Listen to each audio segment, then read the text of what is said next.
Hello everybody. Welcome back to this channel. I am coming back with another video on Ants the Underground Kingdom. Now, after getting a little used to it, playing it for a good few hours, probably maybe 10 hours into this game, I am upgrading my queen to level 10 at the moment. And so I decided to come back with a few tricks, a few hints for you guys first starting out, brand new to the game. You have no idea what to do, what to focus on, anything like that. So I am here to give you about 7 good, solid beginner tips to focus on in your first couple days of playing. As you can see, my hive is turning out pretty darn well. It's all very organized thanks to the game. It allows you to organize it. They organize it for you instead of you trying to move everything around and try to create it your own way. If you hit this queen right here, you can go to layout, click the layout button, and it'll give you its own organization recommendation. Now, I used it, but then I also added a couple other buildings, so I kind of, made it a little bit differently than what it is now. So, at any rate, let's get into this video. So, the first tip is changing your name. Now, when you first start out in the game, your name is some default ruler name. It starts with ruler and then it's followed by a whole bunch of numbers and letters. Everybody has the same basic name, so just with a couple differences with the numbers and whatnot. So it's very difficult to talk to people if their name is ruler 675, B whatever, right? So change your name by going up to the top, going up to your power right there, and you click on the name, the little icon right next to your name, and it'll allow you to enter in a new gaming nickname. Now, it's free the first time you change it, so make sure you change it to something that you want, because every other time after that, it's 2,000 diamonds to change it. Okay, so please change your name as quickly as possible, especially before getting into an alliance. That way, you can talk to people, they can talk to you. It makes it that much easier. Which leads me to my second tip. Second tip number 2 is joining an alliance. All right, now this game is a team playing game. All right, so you have to be on an alliance to progress properly. Now, the alliance that I'm in, if I go to the very bottom, click on the alliance button right there, I'm in the Sparta Eternal Alliance. Okay, so within the first, maybe few hours, you want to join an alliance. The chapters of the tutorial will lead you to actually click on and join an alliance, so it's pretty darn self-explanatory to do it, so that's very easy. Now, the purpose of the alliance, if I go out to this hive right here, go out into the wild, as you can see, I'm right next to my other alliance members. Now, this is very helpful in helping each other defend off any invaders, or to set up rallies for the outside lizards that you need to beat with your alliance members. So join an active alliance. Trying to be in an active alliance is a must. That way you can talk, you can share ideas, share tips, any help that you may need. It's very beneficial. And also you can help each other building, reducing your build times, reducing your healing times, reducing your training times. It's very helpful to be an alliance. That way you can all grow together and you can fight together as well, because that at its core is essentially what this game is about. Okay, tip number 3. Tip number 3 is research. Research is done in this evolution fungi. Now, if you click on the Evolve tab right here, you can see right now I have all these researches available for me to do. As I upgrade this evolution fungi, I will get more research tabs, and as I upgrade my hive, I'll get more research tabs as well. So right now I am working on my Hill Develop. Hill Develop allows you to get your resource production to increase. So as you can tell, Earthy Spring increase water production. Special Fungus increase fungus production. Boulder increase sand production. Feeder increase meat production. Saprophyte increase plant production. And Soft Soil increase wet soil production. Now the max you can get it to, if you click on the info tab right here, you can get it max 30% more than what it was when you first started on this game. So that's a huge difference, especially in the very beginning, to where you need your resources as quickly as possible to upgrade as quickly as possible. You need to really focus on these first 6 spots in the Hill Develop. And then once you've maxed all those out, you can move on to the giant aphid, which increases honeydew production. Now, honeydew is very, very essential, and it's very slow to get. So you need to get to this maxed as quickly as possible to the 30%.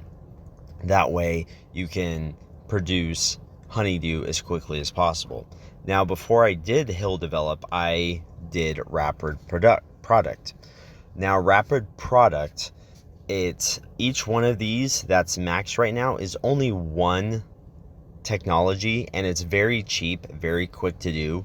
I think I just used diamonds in order to finish all these very quickly.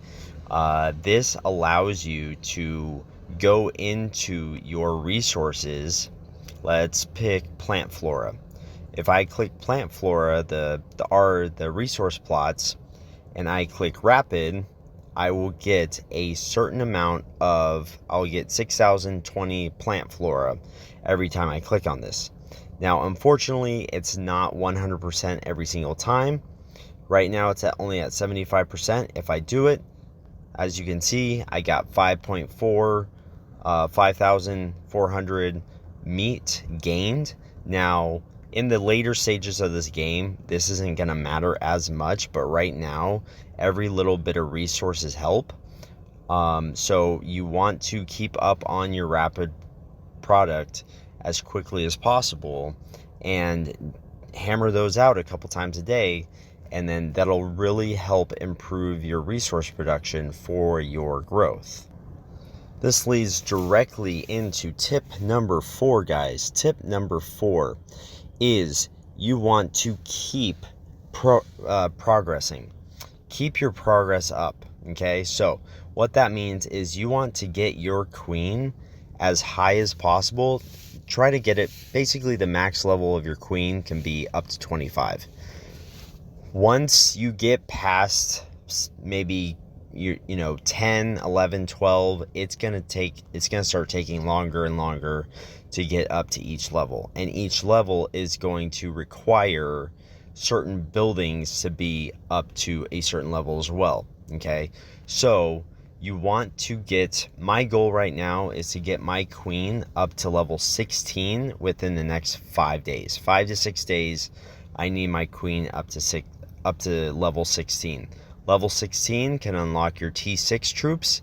If I go into the carrier barrack, I go into hatch, and all the way over here, T6 troops, I can get those as soon as once I get to level 16. So that being said, you need to focus on your queen. You need to focus on leveling her up, and each time you need to level her up, she requires a different building to be at a certain level, okay?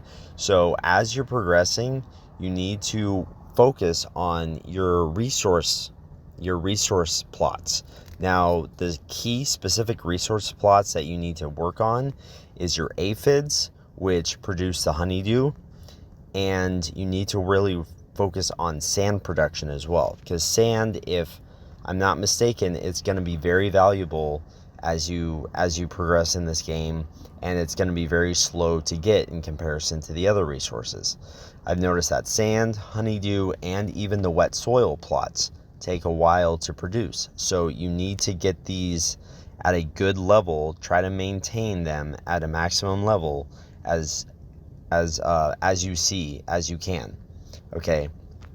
Now, as you progress, you want higher level troops, right? So it doesn't do any good to have, a Hive 16 and only have tier 3 troops, right? So right now that I am getting my queen up to level 10, I'm going to try to get my barracks up to level 10 as quickly as possible as well. That way I can have a level 10 queen and T4 troops. So I'm focusing on the carrier ants because, in my opinion, they're the best overall ant troop, and I can explain that in a different video. But right now I'm just focusing on the carrier ants. So I want to get this up to level 10 and keep this progressing as my queen progresses, because right now I'm at 4 hours left on this upgrade, so I'm going to work on upgrading the carrier barracks as quickly as I can as my queen is developing. So progress. You want to keep your power increasing by research, by building, by producing troops. You want to progress as quickly as you can. Which goes into tip number 5. An easy way to help you progress is to keep an eye on the challenges. Now, you got a bunch of different challenges in this game, and this is just barely starting out, so there might be more, there might be less. I'm not too sure. It's the beginning of this game. We'll find out as we go. But a couple different ones that I've noticed already is if you go down to your task icon at the very bottom, you can see a main task and you can see daily tasks.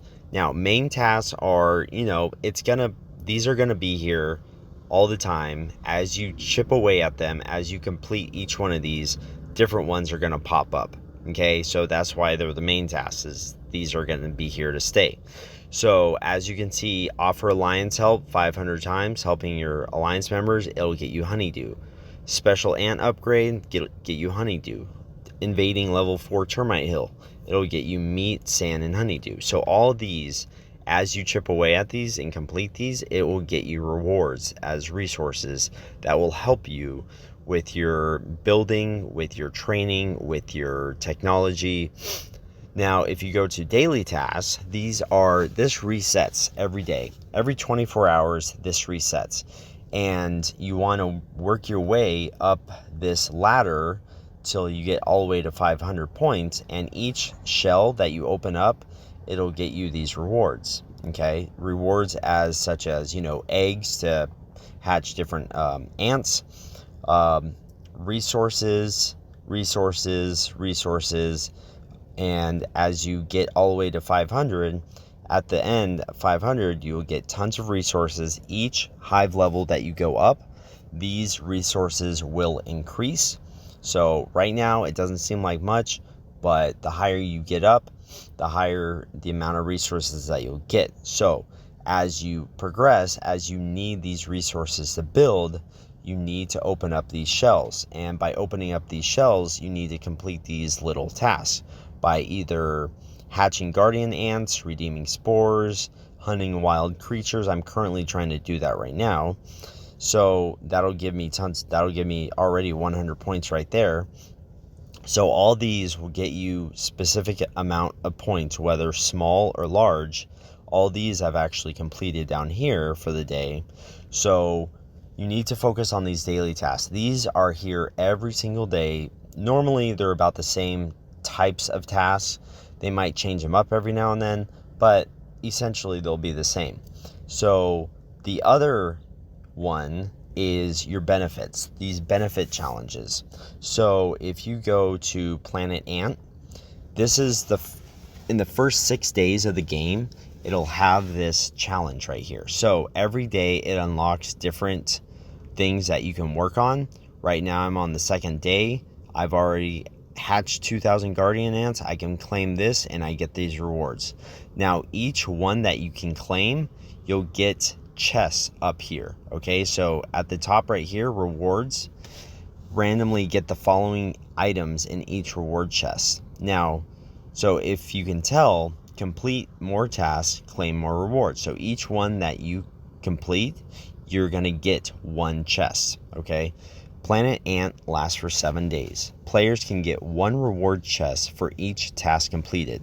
All of them will be sent by mail after the event. During the first 5 days, a series of tasks will be unlocked each day. Complete each to gain its rewards.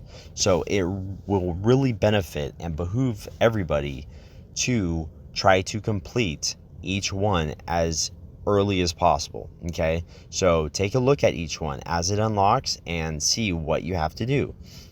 So over time each one will get a little bit easier. Right now I've completed 14 out of 100, as you can see right there.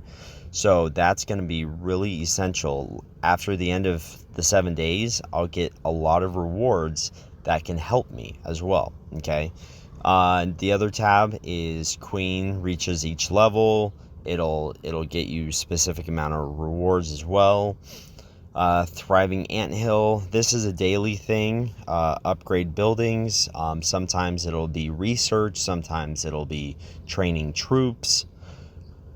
And so that's pretty much that for the benefits tab. And in the events tab, you have a 7-day check-in. This every day you check in, you get different things, self-explanatory. Colony action. Colony action is right now at the very beginning. The event lasts for several hours at a time, but soon enough it'll be only 1 hour. So you really want to pay attention to that. I can make a separate video on that. And then there's the natural selection, where you go out into the wild and hunt different level insects, and I will be making another video on that as well. So really pay attention to these challenges, these events. That way you can unlock special rewards. That way it can help you progress as well. Okay guys, we are almost done. We only have 2 more to go over. This is getting kind of long. I don't want it to make it that much longer. The next one we're going to go over is your class. Your class type. If you click on the Queen and click on class, you can see 3 different types. Long story short, you have Cultivator, Raider, and Herder. Cultivator is to farm, is really focuses and specializes on gathering, not attacking. You can't really attack very well with Cultivator, but you can your resource you have protection for your resources if you get invaded, and also your gathering is 50% better, and your troop load is 100% better when you're gathering. So if you want to just gather and play Farmville all day, go for it. Click Cultivator. Raider is for raiding. Now raiders at the very beginning is not the best idea. I would wait until your Hive 16 or Hive 19 in order to start that, and you have higher level troops and a bigger unit, because Raider is just good for raiding, because your resource production is 30% less and your honeydew production is 30% less. So when you're very first starting out, you need all the resources and honeydew that you can get. And raiding other anthills at the very beginning doesn't really give you a whole lot of resources, because your troops and your unit size cannot hold that many resources by itself. Okay, so just my opinion, stick to Cultivator or stick to Herder. That's what I am. Herder, in my opinion, is best at the very beginning because it gets you 50% more honeydew, and honeydew makes all the difference. All right, honeydew, you cannot progress that quickly without enough honeydew. You need this to survive. It's very essential. Your troop food cost is also down, and item prices in the habitat, which is your trading platform, you can trade for resources and whatnot in there, is a little bit less as well. So every 3 hive upgrades, you can you can choose a different class. So if you pick the wrong class, you can wait till you upgrade your hive to either level 10 or level 13 or level 16 or level 19. Every 3 hive levels, you can pick a different class. So just keep that in mind if you picked the wrong class. But the class is very important starting out because it really sets the tone of how your resources are gonna produce, and that is very essential. Now, last one is donate. Last tip is donate. Your R4 and R5 management will keep harping on this all the time. So this only helps the Alliance. It helps you as well. If you go to the Alliance tab down at the bottom, you want to go to, what is it? Go to, where did my donate tab go? I'm sorry. No, that's not it. Where did my donate tab go to? Wow.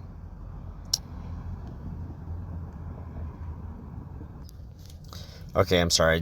I got a big brain fart. My bad. Evolution. So to donate, you want to go to your Evolution tab in the Alliance, and you want to, what we're going to do is we're going to work our way down this massive tree. You have the develop tree, and then you have the combat tree. Each one of these items gives a certain buff, like as in such increased gathering speed. You have other ones like increased rally speed, emergency hatch, increasing your hatch speed, like training your troops. So when you go in here, you donate either resources such as meat right now, or you can donate diamonds. As you go down the tree, each one after the other is going to require just a little bit more resources. It's going to require a different type of resource, but it's also going to give you massive Alliance points. Now, the Alliance points here at the top right here will allow you to buy stuff in the Alliance store. If we go out to the Alliance store right here, right now we haven't loaded anything yet, but in the main item list, we have all of these that we can load into the store. Now, as people donate you can see the Alliance points. These are the total amount of points that have been donated. We can add different things to the store, and then that way you can buy these buffs and these items for a little bit cheaper than if you were to try to buy them with diamonds. Okay, so you want to donate to the Alliance store as much as possible. That just helps you as buying stuff from the store, as opening up buffs, and it helps out the Alliance as well with all these buffs as well. So this does help. You really want to focus on trying to get as many donations to your Alliance as possible. That helps everybody involved.